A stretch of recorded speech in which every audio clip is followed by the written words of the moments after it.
அதிமுக விவகாரம் சந்தி சிரிக்கிறது. அவர்கள் ஒன்றுபட்டால் உண்டு வாழ்வு, இல்லையெனில் தாழ்வுன்றது தெளிவா தெரியுது. ஜெயலலிதாவோட சாய்ஸ் எடப்பாடி, பிஜேபியோட சாய்ஸ் ஓபிஎஸ். இது அக்டோபர் 12-13 தேதி வாக்கில் நடக்குது. தேதி கொஞ்சம் முன்ன பின்ன இருக்கலாம், பட் அக்டோபர். டிசம்பர் 5 ஜெயலலிதா இறந்துடுறாங்க. நைட்டு 11:30 மணிக்கு தான் அனௌன்ஸ்மெண்ட் வருது. சாயங்காலம் 5 மணிக்கு அன்றைய மத்திய ஊரக அமைச்சராக இருந்த வெங்கைய நாயுடுவும், தமிழ்நாடு பாஜக தலைவர் இப்போ எம்பியா இருக்காங்க, பிஜேபி மகளிர் அணி தலைவர் வானதி சீனிவாசனும் அப்போலோ வாசல்ல சேர் போட்டு உட்காந்துறாங்க. என்னன்னா, அனௌன்ஸ்மெண்ட் வந்தோடனே சசிகலா சாய்ஸ் எடப்பாடி, ஆனால் பிஜேபி சாய்ஸ் ஓபிஎஸ் சிஎம் ஆகணும். ஸோ அந்த டிரான்ஸ்ஃபர்மேஷன் ஸ்மூத்தாக இருக்கணும்னு வெங்கைய நாயுடு எங்கள் ஸ்பாட்டில் வந்து உட்கார்றாரு. 11:30 மணிக்கு ஜெயலலிதா டெத் டிக்ளேர் ஆகுது.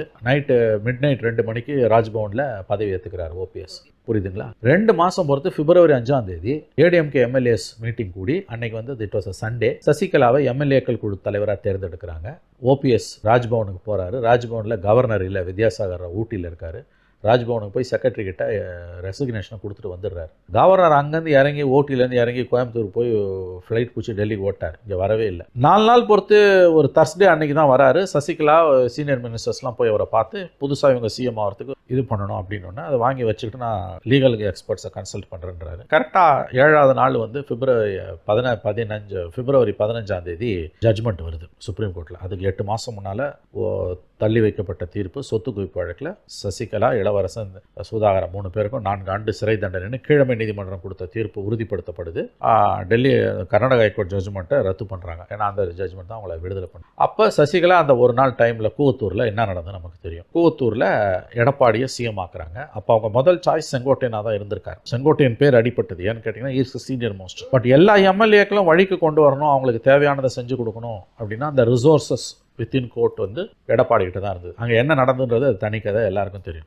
அதிமுக விவகாரம் சந்தி சிரிக்கிறது. அவர்கள் ஒன்றுபட்டால் உண்டு வாழ்வு, இல்லையெனில் தாழ்வுன்றது தெளிவாக தெரியுது. ஜெயலலிதாவோட சாய்ஸ் எடப்பாடி, பிஜேபியோட சாய்ஸ் ஓபிஎஸ். இது அக்டோபர் 12-13 தேதி வாக்கில் நடக்குது. தேதி கொஞ்சம் முன்ன பின்ன இருக்கலாம், பட் அக்டோபரில். டிசம்பர் 5 ஜெயலலிதா இறந்துடுறாங்க. நைட்டு 11:30 மணிக்கு தான் அனௌன்ஸ்மெண்ட் வருது. சாயங்காலம் 5 மணிக்கு அன்றைய மத்திய ஊரக அமைச்சராக இருந்த வெங்கைய நாயுடுவும், தமிழ்நாடு பாஜக தலைவர் இப்போ எம்பியா இருக்காங்க, பிஜேபி மகளிர் அணி தலைவர் வானதி சீனிவாசனும் அப்போலோ வாசல்ல சேர் போட்டு உட்காந்துறாங்க. என்னன்னா, அனௌன்ஸ்மெண்ட் வந்தோடனே சசிகலா சாய்ஸ் எடப்பாடி, ஆனால் பிஜேபி சாய்ஸ் ஓபிஎஸ் சிஎம் ஆகணும். ஸோ அந்த டிரான்ஸ்ஃபர்மேஷன் ஸ்மூத்தாக இருக்கணும்னு வெங்கைய நாயுடு எங்கள் ஸ்பாட்டில் வந்து உட்கார்றாரு. 11:30 மணிக்கு ஜெயலலிதா டெத் டிக்ளேர் ஆகுது.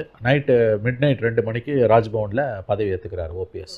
புரியுதுங்களா? 2 மாதம் பொறுத்து பிப்ரவரி 5ஆம் தேதி ஏடிஎம்கே எம்எல்ஏஸ் மீட்டிங் கூடி, அன்னைக்கு வந்து இட் வாஸ் அ சண்டே, சசிகலாவை எம்எல்ஏக்கள் குழு தலைவராக தேர்ந்தெடுக்கிறாங்க.